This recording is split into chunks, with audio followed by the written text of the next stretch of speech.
आपकी बोर्ड परीक्षा के लिए बोर्ड ने ही जारी किए हैं, इम्पोर्टेंट क्वेश्चन है, इसलिए इनसे प्रश्न पत्र पूछे जाने की बहुत संभावना है और ये प्रश्न बहुत ही इम्पोर्टेंट है। यदि आप इनकी तैयारी कर लेंगे तो स्वाभाविक है आपका पेपर प्रश्न पत्र बहुत अच्छा जाएगा। तो शुरुआत करते हैं। अध्याय 1 वास्तविक संख्या। तो वास्तविक संख्या में पहले अंक विभाजन भी देख लीजिए। यहाँ से 1 अंक के 3 क्वेश्चन आएंगे और 2 अंक का एक छोटा क्वेश्चन, मतलब 2 अंक का एक क्वेश्चन आएगा, 3 और 4 अंक के नहीं आएंगे। कुल मिलाकर के यहाँ एक अंक के 3 क्वेश्चन और एक 2 अंक का क्वेश्चन आएगा, यानी 5 अंक के। कहने का तात्पर्य इस अध्याय से आपको वस्तुनिष्ठ प्रश्न और छोटे अति लघुत्तरीय प्रश्नों का अध्ययन करना होगा। तो ये प्रश्न उसी टाइप के हैं। तो चलिए पहले देखते हैं अपन इस अध्याय में जो सही विकल्प हैं वो कौन कौन से मुख्य हैं। तो पहला कहा जा रहा है, देखिए विद्यार्थी, 96 और 404 का HCF क्या होगा। देखिए निकालने की विधियां अनेक प्रकार से हैं, है ना, लेकिन अपन को ऑब्जेक्टिव टाइप हल करना है तो अपन को तुरंत उत्तर पता करना चाहिए, है ना, शॉर्टकट ट्रिक की सहायता से। तो 120 का भाग जाएगा नहीं, 10 का भाग दोनों में जाना नहीं है, 3 का भाग देखें इसमें तो जा रहा है इसमें नहीं जाएगा, तो 3 का भाग नहीं हुआ। तो 4 ही एक ऐसी संख्या होगी ना जिसका भाग दोनों में जाएगा, तो इसलिए इसका HCF होगा 4, है ना। तो इसका सही उत्तर क्या होगा, 4। अपन ने ये गोला लगा दिया, इसका सही उत्तर होगा 4। अब यहाँ देखें 12 और 15 का HCF क्या होगा। अब आपने विधि समझ ली है कि ऐसी बड़ी से बड़ी संख्या देखना है जिसका भाग 12 में भी चला जाए और 15 में भी चला जाए, वही होगा। तो इसमें देखें 3 का भाग तो जा रहा है 12 में भी, 15 में भी जा रहा है, ठीक है। अब 4 का देखें तो 4 का भाग 12 में जाएगा, 15 में नहीं जाएगा, 4 कैंसिल। 10 का भाग तो जाना ही नहीं है ना दोनों में। 5 का भाग 15 में तो जा रहा है लेकिन 12 में नहीं जाएगा, तो क्या उत्तर कहलाया, 3। 3 ही एक ऐसी संख्या जिसका भाग दोनों में जा रहा है, तो इसका भी HCF हो गया 3। देखिए कितने सरल तरीके से अपन हल कर सकते हैं। अब तीसरा विकल्प देखते हैं। इसमें लिखा 2 संख्याओं का गुणनफल 32 है और उनका LCM कितना है, 8 है। तो HCF पूछा है विद्यार्थी। यहाँ पर एक सूत्र लगेगा, तो सूत्र होता है पहली संख्या गुणित दूसरी संख्या बराबर LCM गुणित HCF, ये सूत्र होता है। ये सूत्र आपको याद होना चाहिए। तो देखें इसमें 2 संख्याओं का गुणनफल, यानी पहली संख्या और दूसरी संख्या का गुणनफल कितना है, इसका गुणनफल हुआ 32। तो अपन ने इन दोनों की जगह पर लिख दिया 32 बराबर। अब इसमें काय का मान दिया है, LCM, तो LCM का मान अपन ने भर दिया 8। अब HCF बचा, तो HCF का मान निकालना है। तो स्वाभाविक है ना, इस 8 का यहाँ पक्षांतर कर देंगे तो 8 इसके बटे में हो जाएगा, यानी 32/8। तो 8 चौके कितना हुआ, 32। 4 इसका आंसर होगा। तो इसका आंसर होगा कितना, 4। तो ये इसका वस्तुनिष्ठ आपने निकाल लिया 4। अब देखें फिर लिखा है बिल्कुल 4 और 7 का महत्तम समापवर्तक यानी HCF ज्ञात कीजिए। तो विद्यार्थियों आपने पहला और दूसरा सवाल सीख लिया, तो इसका आप खटाक से बता सकते हैं। देखिए 2 का भाग 4 में जाएगा, 7 में नहीं जाएगा, 2 कैंसिल। 3 का भाग तो दोनों में नहीं जा रहा, 3 कैंसिल हो गया। 4 का भाग 4 में जा रहा है, 7 में नहीं जाएगा, 4 कैंसिल हो गया। तो एक ही एक ऐसी संख्या हुई ना जिसका भाग 4 में भी जाएगा और 7 में भी जाएगा, तो यही तो इसका HCF हो गया, है ना। 5वां यहाँ देखते हैं। किसी पूर्णांक m के लिए सम पूर्णांक निम्न रूप का होगा। सम पूर्णांक विद्यार्थी, सम विषम संख्या आप जानते हैं, सम संख्या वह होती है जिसमें 2 का भाग पूरा चला जाए, यानी इकाई के अंक में 2 हो, 4 हो, 6 हो, 8 हो और 0 हो, है ना। या कह सके बिल्कुल सरल भाषा में जिसमें 2 का भाग चला जाए, है ना, 2 से विभाज्य संख्या होगी। तो देखें इसमें लिखा 2m + 3, तो 3 तो अलग दिख रहा है ना आपको, क्या कौन सी संख्या है, विषम संख्या कहलाएगी। 2m + 1 विषम संख्या कहलाएगी। 2m + 5 विषम संख्या होगी। तो क्या होगा इसका उत्तर, 2m।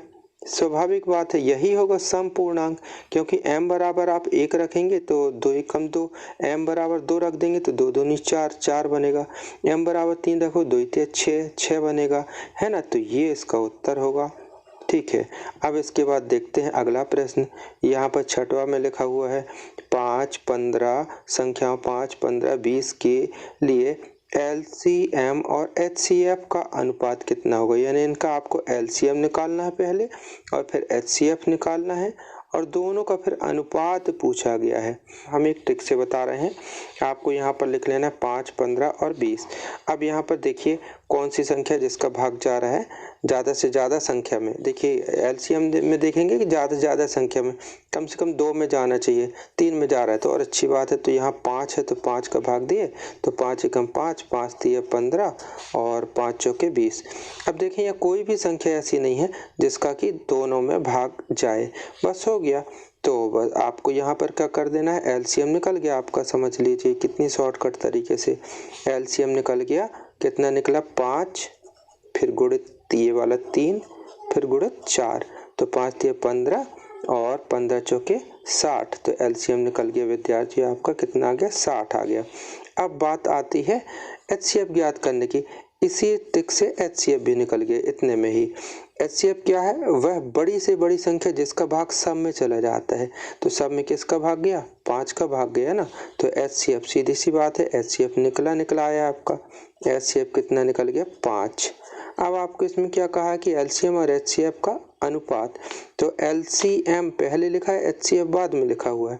तो एलसीएम कितना निकला, 60 और एचसीएफ कितना निकला, 5। तो 60/5, लेकिन ये कट जाता है ना, तो काट दीजिए, 5 एकम 5 और 5 बारम 60, यानी 12:1 इसका उत्तर होगा, यानी इसका उत्तर होगा डी। ये आपने आंसर लगा दिया।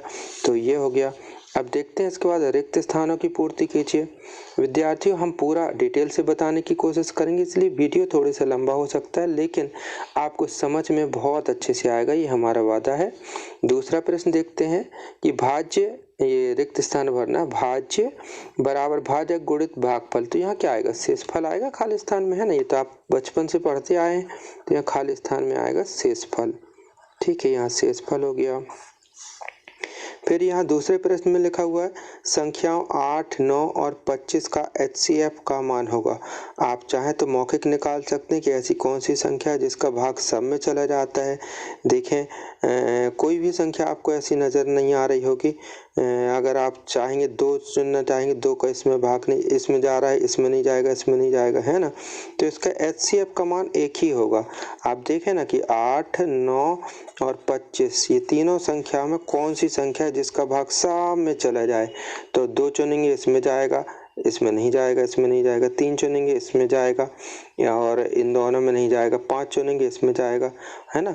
तो अब कोई भी संख्या नज़र नहीं आ रही, तो एक तो है, एक का भाग तो सब में चला जाता है, तो इसलिए इनका एचसीएफ का मान होगा 1। इतनी सी बात है। अब इसके बाद देखते हैं सत्य असत्य। प्रश्न तीसरा, सत्य असत्य। ठीक है, तो अब यहाँ देखें लिखा है 2 धनात्मक पूर्णांक a और b दिए रहने पर ऐसी अद्वितीय पूर्ण संख्या q और r विद्यमान है कि a बराबर bq प्लस r, जहाँ r का मान 0 से बड़ा या बराबर और b से छोटा है। तो ये कथन सत्य कि असत्य।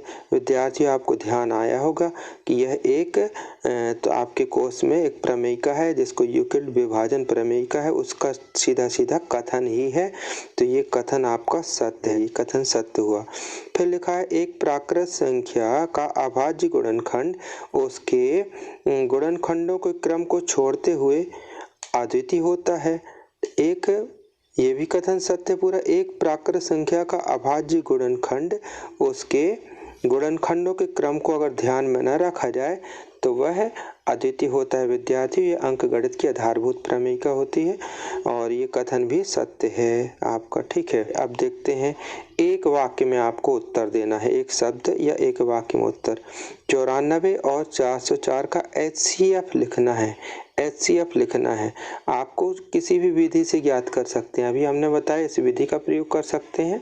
चाहो तो आप अलग से 94 के गुणनखंड निकालिए और 404 के निकालिए, फिर उस विधि से गुणनखंड विधि से कर सकते हैं। अपन को यहाँ विधि तो लिखा नहीं, कोई सी विधि लगा दीजिए। 94 और 404 का एचसीएफ निकालना है। एचसीएफ में क्या करना है, ऐसी संख्या चुनना है जिसका भाग दोनों में चला जाए।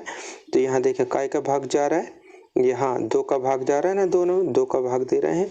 तो 2 चौके 8। ठीक है, 1 बच गया, 2 सत्ते 14, 2 दूनी, अब इसमें भाग देंगे, 2 दूनी 4, फिर 0, फिर 2 दूनी 4। अब यहाँ पर कोई भी एक ऐसी संख्या नहीं है जिसका भाग की 47 में भी जा रहा हो और 202 में भी जा रहा हो, यानी एक को छोड़ करके। तो बस हो गया, आपका ये निकल गया, HCF निकल गया। आपको तो सिर्फ एक शब्द में उत्तर देना है ना, तो जल्दी उत्तर निकालना है। तो इसका HCF हो गया 2। ठीक है, अब इसके बाद लिखा हुआ है, आपको पूरा उत्तर लिखना कि 96 और 404 का HCF 2 है। फिर दूसरा प्रश्न है कि किसी पूर्णांक p के लिए 2p+1 सम होगा या विषम होगा। तो विद्यार्थियों, आप जानते ही हैं कि अगर जैसे हम लिखे 2 और यहाँ पर कोई संख्या लिखते हैं 3 लिख दिए, तो 2 में 3 का गुणा करें तो कितना आ जाएगा 6। अब 6 में अगर 1 जोड़ूंगा तो क्या बनेगा 7, यानी +1 करेंगे तो वो संख्या कौन सी में बदल जाएगी, विषम संख्या में। तो यहाँ पर ये हो जाएगा कि यह संख्या होगी विषम।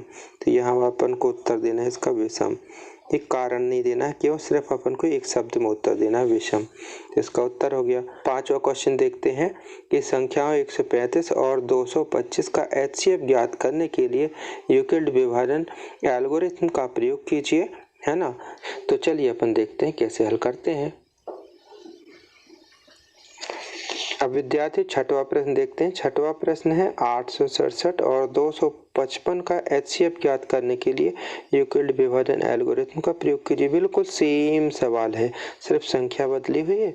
तो आप इसी प्रकार कर लीजिएगा। इन दोनों में ये बड़ी संख्या, तो 867 में 225 का भाग दीजिए, पहला चरण चलेगा। उसी प्रकार जब तक शेषफल शून्य ना बचे, जब तक भाग देते जाइएगा। तो इसको आप स्वयं कर लीजिएगा। 7वां सवाल लिखा हुआ है, एक मिठाई विक्रेता के पास 420 काजू की बर्फियां और 130 बादाम की बर्फियां हैं। वह इनकी ऐसी ढेरियां बनाना चाहता है कि प्रत्येक ढेरी में बर्फियों की संख्या समान हो तथा ये ढेरियां बर्फी की परात में न्यूनतम स्थान घेरें। इस काम के लिए प्रत्येक ढेरी में कितनी बर्फियां रखी जा सकती हैं? ये क्वेश्चन किया, देखने में बहुत लंबा चौड़ा लग रहा है, जबकि ऐसा कुछ नहीं है। इन दोनों का आपको HCF याद करना है और उत्तर आ जाएगा। चलिए देखते हैं कैसे। विद्यार्थी, आपका समय बच सके इसलिए मैंने इसको पहले हल कर लिया। आपको यहाँ समझा देता हूँ कि यहाँ देखिए, प्रत्येक ढेरी में बर्फियों की संख्या अपने पास क्या लिखी हुई कि अधिकतम होनी चाहिए, है ना। पहली शर्त है अधिकतम, यानी अधिकतम यानी बड़ी से बड़ी संख्या का चयन करना होगा। तो बड़ी से बड़ी संख्या का चयन करना होगा जो दोनों में से ली जा सके, यानी कि महत्तम ही समापवर्तक की ज्ञात करना है ना। तो ऐसा करने के लिए हम 420 और 130 का HCF ज्ञात करना होगा, वो भी यूक्लिड विभाजन एल्गोरिथम के प्रयोग से। तो पहले चरण में हम देखेंगे कि 420 और 130 में क्या बड़ा हुआ, 420 बड़ा है ना। तो 420 में 130 का भाग देंगे तो 3 टाइम जाएगा, तो यहाँ 390 हुआ ना। भाग गुणा करने पर 130 में 3 का गुणा करेंगे तो 390 हुआ, घटाए तो 30 बचा। तो 420 को अपन ने लिख दिया 420 बराबर 130 गुणित 3 धन 30, है ना। शेषफल 30 बचा हुआ है। अब यहाँ शेषफल देखो 30 जो है 0 के बराबर है नहीं है, इसलिए चरण दूसरा चरण अपन को चलना पड़ेगा। तो यहाँ देखना पड़ेगा, इन दोनों को लेना पड़ेगा अब आपको, है ना। तो इन दोनों में यानी 30 और 130 में कौन सी संख्या बड़ी है, 130। तो 130 में 30 का भाग देंगे तो 4 टाइम जाएगा। तो 4 लिखिए यहाँ पर, कितने बार भाग जाएगा, 120 आएगा ना। 30 चौके 120, तो घटाए तो 10 बचा। अभी शेषफल 0 नहीं है, यानी चरण आगे बढ़ेगा। अपन यहाँ 130 को कैसे लिखेंगे, 130 बराबर 30 गुणित 4 धन 10। ये अब आगे प्रक्रिया बढ़ेगी। 30 और 10 में देखेंगे तो 30 और 10 में 30 बड़ा है ना। तो चरण 3, तीसरे चरण में बात आएगी कि अपन को 30 में भाग देना पड़ेगा काय का, 10 का। तो 30 में 10 का भाग देंगे, 10 या 30 पूरा कट गया, शेषफल 0 आया। तब 30 को कैसे लिखेंगे, 30 बराबर 10 गुणित 3 धन शेषफल 0। अब शेषफल 0 आ गया, यानी विभाजन की प्रक्रिया समाप्त हो गई। तो यानी कि आपका HCF 420 130 का कितना आया, बराबर 10। ऐसा करके अपन को लिखना पड़ता है। तो इसलिए आपका उत्तर निकला है, क्या उत्तर निकला कि इसलिए मिठाई विक्रेता बर्फियों के 10-10 की ढेरी बना सकता है। तो ये आंसर हुआ। इसका आप स्क्रीनशॉट ले सकते हैं, जिससे आपको नोट भी कर सकने में आसानी जाए। तो अपन ने अभी 7वां क्वेश्चन भी कंप्लीट कर लिया। 8वां में देखते हैं, किसी परेड में 616 सैनिकों वाली एक आर्मी सेना आर्मी की टुकड़ी को 32 सदस्यों वाले एक आर्मी बैंड के पीछे मार्च करना है ना, यानी मार्च यानी परेड करना है ना। तो दोनों समूहों में समान संख्या वाले स्तंभों में मार्च करना है। दोनों समूह से समान संख्या चयन करके लाइन बना करके मार्च करना है। तो उन स्तंभों की अधिकतम संख्या क्या है जिनमें वे मार्च कर सकते हैं। तो देखते हैं इस प्रश्न को भी। तो विद्यार्थी इसके लिए अपन को HCF ज्ञात करना पड़ेगा। 616 और 32 का HCF ज्ञात करना होगा। यहाँ देख रहे हैं 616 बड़ा है, 32 छोटा है, तो स्वाभाविक है कैसा करना पड़ेगा अपन को इस टाइप से कि 616 ये लिखे और इसमें भाग देंगे का 32 का। तो मैं समय बचाने के लिए यहाँ पर भाग दिया हूँ, तो कितना आएगा इसका भाग देने पर 32 का भाग देंगे तो 19 आएगा, और जब इसको घटाएंगे तो यहाँ शेषफल बचेगा 8। यानी अपन कैसे लिखेंगे 616 बराबर 32 गुणित 19 धन 8, इसी टाइप से लिखेंगे, नहीं इस टाइप से। तो अब यहाँ देखिए कि ये अब शेषफल 0 तो नहीं आया, ये नॉट इक्वल टू 0, तो इसलिए चरण आगे बढ़ेंगे तो ये 32 और ये 8 लेना पड़ेगा। तो 32 और 8 में क्या बड़ा हो 32, तो 32 में भाग देंगे 8 का, तो 8 चौके 32 है ना। शेषफल कितना आ जाएगा 0 आ जाएगा। तो कितना शेषफल काय का भाग देने पे 0 आ रहा है, 8 का भाग देने पे 0 आ रहा है। तो इसलिए यहाँ पर विभाजन प्रक्रिया समाप्त होती है, अतः HCF इसका कितना निकलेगा 8 निकलेगा। और आपको यदि डिटेल में इन प्रश्नों को और अच्छे से समझना है तो आप प्लेलिस्ट पर जाइएगा, वहाँ पर देखिएगा तो इन प्रश्नों को और डिटेल से बताया गया है। हम यहाँ पर ये चाहते हैं कि कम समय में ज़्यादा से ज़्यादा आपके प्रश्न हो सकें, इसलिए थोड़ी सा समय अभाव होने के कारण कुछ शॉर्ट में बताने की कोशिश कर रहा हूँ, वैसे फिर भी आपको समझ में आ रहा होगा। विद्यार्थी अब देखते हैं 9वां प्रश्न। लिखा है दर्शाइए प्रत्येक धनात्मक सम पूर्णांक 2q के रूप का होता है तथा प्रत्येक धनात्मक विषम पूर्णांक 2q + 1 के रूप में होता है जहाँ q कोई पूर्णांक है। ये देखिए यहाँ पर मानते कि माना एक कोई धनात्मक पूर्णांक है, कोई भी धनात्मक पूर्णांक है, धनात्मक यानी ऋण में नहीं है यार, 1 2 3 4 5 6 7 8 कुछ भी हो सकता है, 15 20 25 कुछ भी हो सकता है, लेकिन धनात्मक है ना, ए कोई धनात्मक पूर्णांक है। तो अपन ने लिखा ए यहाँ पर लिख दिया। अब जब धनात्मक पूर्णांक है तो उसमें किसी न किसी संख्या का भाग जा रहा होगा, भले पूरा पूरा ना जाए, है ना। तो हमने ये माना कि माना उसमें बी का भाग जा रहा है, किसमें ए में बी का भाग जा रहा है कितने बार क्यू बार, और भाग देने पर शेषफल बच रहा है आर, है ना। तो ये क्या हुआ, ये हुआ भाजक, ये हुआ भाज्य, ये हुआ भागफल, ये शेषफल हुआ। तो इसको अपन अभी जो यूक्लिड विभाजन प्रमेय का पढ़े थे उसके अनुसार क्या लिखेंगे, ए बराबर बी क्यू धन आर, है ना, इस टाइप से।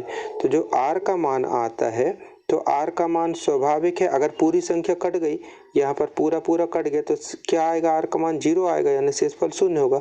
और यदि नहीं कटा तो 0 से बड़ा होगा, तो आर का मान 0 से बड़ा या बराबर है, लेकिन इससे बी से छोटा होगा। ठीक है, अब हम यहाँ पर ये देखते हैं कि यदि माना यहाँ बी है ना, बी बराबर कितना है 2, क्योंकि हम सम पूर्णांक की चर्चा करना ना, तो बी बराबर यदि 2, क्यों 2 ले लिया, क्योंकि हमें सम पूर्णांक की बात करना है। तो सम संख्या क्या होती है, 2 से विभाज्य होती है। तो यदि बी बराबर 2 हो, तो बी बराबर 2 हो तो यहाँ पर जो है, यहाँ पर ये बी की जगह पर लिखें 2, तो ए बराबर कितना होगा 2q + r। तो अब r की कंडीशन कितनी बचेगी कि r का मान जो है ये 2 से, है ना, r का मान, क्योंकि b बराबर कितना लिख दिए 2, तो r का मान कैसे छोटा है, b से छोटा है ना, तो b बराबर कितना लिख रहे हैं 2, तो r का मान 2 से छोटा होगा। तो 2 से छोटा होगा तो क्या हो सकता है, 0 हो सकता है या 1 हो सकता है।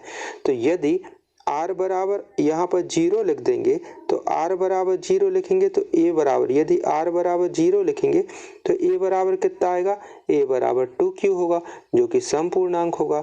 और यदि r बराबर 1 रखेंगे, तो r बराबर 1 रखेंगे तो कितना हो जाएगा, a बराबर 2q + 1 जो कि विषम होगा, है ना। तो यही तो आपको सिद्ध करना था। तो ये इसका आपका हल हुआ, आप इसको नोट कर सकते हैं, ये इसका हल हुआ। ठीक है, ये इसके स्क्रीनशॉट लेकर के इसको नोट कर सकते हैं। 10वां क्वेश्चन लिखा है दर्शाइए कि प्रत्येक धनात्मक पूर्णांक 4q + 1 या धनात्मक पूर्णांक 4q + 1 या 4q + 3 के रूप में होता है जहाँ q कोई पूर्णांक है। बिल्कुल इसी मेथड से इसको करना है, बहुत सरल है। अभी आपने 9वां देखा, अब 10वां अपन देख रहे हैं। देखिए यहाँ पर अपन मानते हैं कि माना कोई धनात्मक, ये धनात्मक पूर्णांक, धनात्मक लिखा हुआ है ये, माना कोई धनात्मक पूर्णांक a बराबर 4q प्लस आर के रूप में। अब आप कहेंगे 4q प्लस आर के रूप में क्यों लिख दिए? देखिए क्वेश्चन ही में था ना 4q प्लस 1 4q प्लस 3 के रूप में होगा, तो 4 तो है ना सब में, 4q तो दोनों में है, तो हमने 4q प्लस आर लिख दिया। अब आर की ही स्थिति तो चेक करना है, तो 4q प्लस आर लिख दिए। तो आर का मतलब कितना होगा? आर का मतलब 4 से छोटा होगा, कम होगा ना, तो 4 से कम होगा। और कितना हो सकता है कम, न्यूनतम कितना होगा? या तो 0 होगा या कि 0 से बड़ा, यानी 0 से बड़ा और 4 से कम, यानी 0 शामिल है, 0 1 2 3 4, यानी आर बराबर क्या हो सकता है? 0 1 2 3, और 4 नहीं हो सकता क्योंकि 4 से छोटा है ना। तो क्या अपन कर सकते हैं, यहाँ पर जो आपने लिखा है ये, इसमें r बराबर पहले लिखिए 0, तो r बराबर 0 लिखेंगे तो आएगा a बराबर 4q प्लस 0, यानी a बराबर 4q, ये हो गया। फिर दूसरे में लिखेंगे a, r की जगह पर कितना 1, तो कितना हो जाएगा a बराबर 4q प्लस 1। फिर लिखिए r की जगह पर कितना 2 यहाँ पर, तो हो जाएगा 4q प्लस 2। फिर r की जगह पर लिखिए 3, तो हो जाएगा 4q प्लस 3, यानी a के इतने मान हो सकते हैं। अब इसमें आप देखिए सम कौन कौन है, विषम कौन कौन है, तो देखें 1 और 3 जिसमें जोड़ा हुआ है ये तो विषम होंगे, और जिसमें 2 है और कुछ नहीं जोड़ा यानी 0 है तो सम होंगे। तो यहाँ पर ने लिख दिए, यहाँ 4q एवं 4q प्लस 2, यानी ये और ये क्या है? सम है। और इसलिए जो बचे कौन से?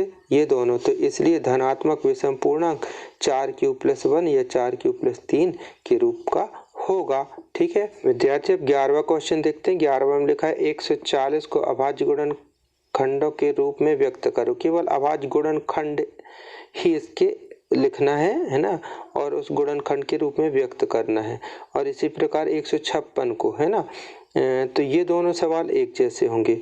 इन दोनों सवालों को बताने के पहले मैं चाहूँगा कि मैं ये 13वां सवाल आपको बता दूं, क्योंकि 13वां सवाल में क्या लिखा हुआ है देखो, 6 और 120 का अभाज्य गुणनखंड विधि से HCF और LCM ज्ञात कीजिए। यानी अपन को यहाँ पर इन दोनों का क्या निकालना पड़ेगा? अभाज्य गुणनखंड विधि से HCF और LCM। तो गुणनखंड आपको तो निकालते यहीं से बनने लगेगा, है ना। तो 13वां क्वेश्चन बताने से 11वां और 12वां आप स्वयं भी कर सकते हैं। तो चलिए देखते हैं 13वां क्वेश्चन पहले। तो यहाँ 6 का अपन पहले अभाज्य इसके गुणनखंड लिखे, अभाज्य गुणनखंड, तो 2 का भाग जाएगा तो 2 3 6। अब कुछ का नहीं जाना, 3 का जाना है, तो यहाँ पर 3 एकम 3, यानी 6 बराबर कितना हो गया? 6 बराबर हो गया 2 गुणित 3 हो गया। ठीक है, अब इसके बाद कहा गया था 20, तो अब 20 के अभाज्य गुणनखंड निकालने हैं ना, तो 20 के अभाज्य गुणनखंड निकालते हैं इस टाइप से। तो 2 का भाग जाएगा तो 2 10 बार जा रहा है ना, है ना। फिर 2 का और जाएगा तो 2 पंचे 10, जब तक जाता जाए 2 का देना है। अब सीधा 5 का ही जाएगा, तो 5 एकम 5, यानी आपने 20 को कितना लिख दिया? 20 को लिख दिया, ये यही तो गुणनखंड है ना, अभाज्य गुणनखंड। तो 20 को लिख दिया आपने 2 गुणित 2 और फिर 5, ये लिख दिया।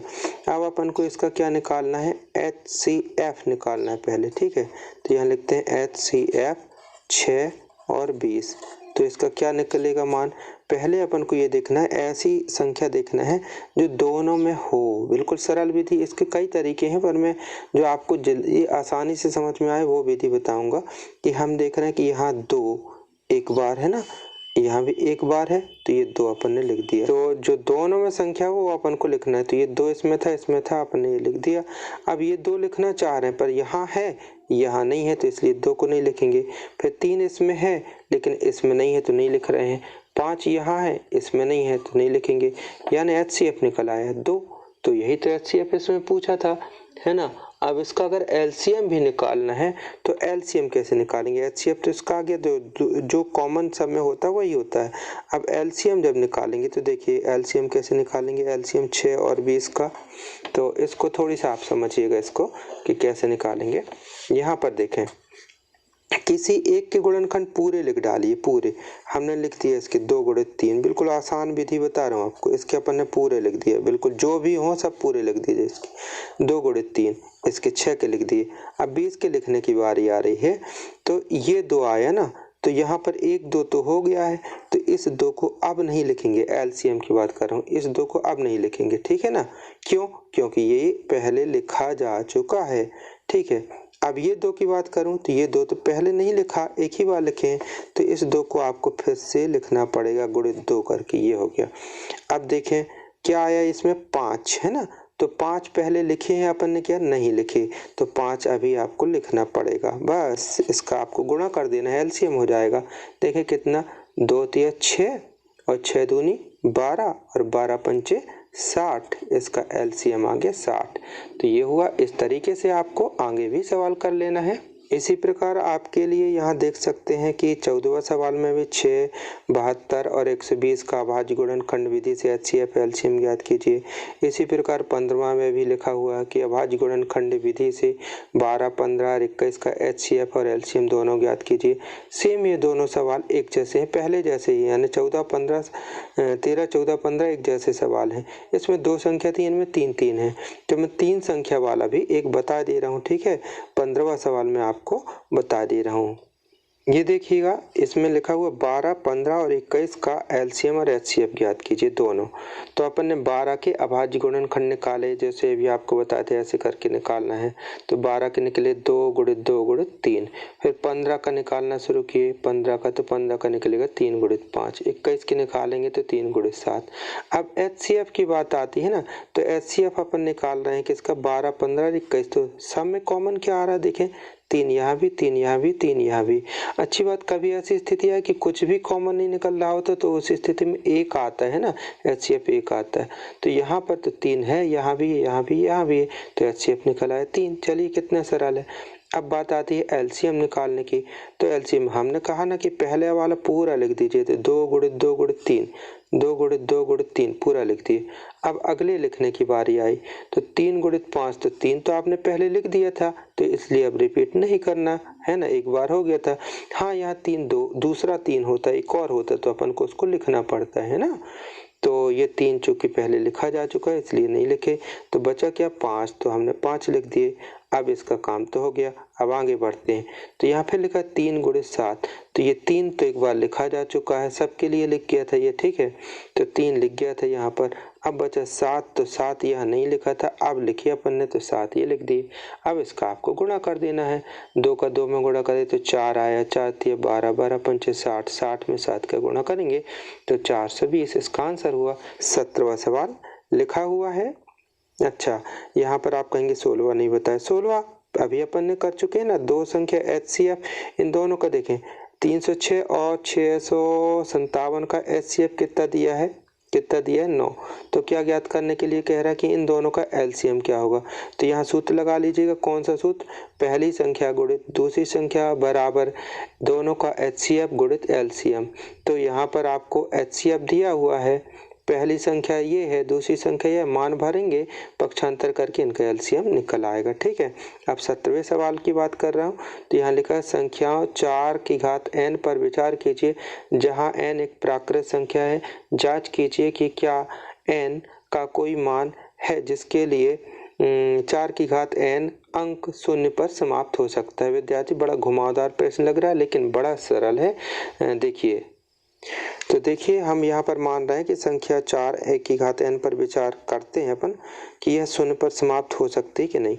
तो यहाँ से आपका हल शुरू हो रहा है, यहाँ से आप हल यहाँ से शुरू किए। तो 4 की घात n, 4 की घात n, तो अभी 4 को हमने लिख दिया, कितना लिख दिया, 2 गुणित 2 यानी 2 की घात 2 है ना, 2 की घात 2 यानी 2 गुणित 2 यानी 4। तो 4 को हमने 2 की घात 2 लिख सकते हैं, और घात n थी ये लिख दिए। अब घातांक नियम आप जानते हैं, घात पर घात होती है तो उनका क्या हो जाता है, गुणा। तो 2 ये लिखा रहा, 2 का n में गुणा हुआ तो 2n हो गया, ठीक है ना। तो ये शब्द क्या कह रहा है आपको, ये कह रहा है 2 की घात 2n, यानी जो भी संख्या होगी वो क्या होगी, 2 का गुणज होगी, 2 का गुणज होगी। यहाँ 5 तो लिखा नहीं है, 2 का गुणा जो होगी आपने कैसे समझा, जैसे मैं कहूँ 2 की घात 4 लिखा यानी 2 का 4 बार गुणा, 2 की घात 5 यानी 2 का 5 बार गुणा। इसी प्रकार अगर यहाँ पर 2 की घात n लिखा है यानी 2 के ही बार बार गुणा होना होगा ना, तो इसमें 5 तो आएगा नहीं। और इसका यही मतलब हुआ ना कि अर्थात 5 इसका गुणनखंड नहीं है, यानी किसका गुणनखंड नहीं है, ये वाली संख्या का 5 गुणनखंड नहीं है। अतः यह संख्या 5 से विभाज्य नहीं है। ठीक है, इतना तो पता चल गया कि 5 से विभाज्य नहीं है। जबकि 0 पर समाप्त होने वाली सभी संख्या 5 से कट जाती। कोई भी संख्या आप देखिए जिसमें इकाई का अंक 0 होता है वो 5 से तो कट जाती है। तो ये संख्या आपने निर्णय ले लिया कि 5 से नहीं कटेगी, और जब 5 से नहीं कटेगी तो ये वाली संख्या 0 जो संख्या दी गई है ये 0 पर समाप्त नहीं होगी। तो हमने आंसर लिख दिया। अतः ऐसी कोई संख्या n नहीं है जिसके लिए 4 की घात n अंक 0 पर समाप्त हो।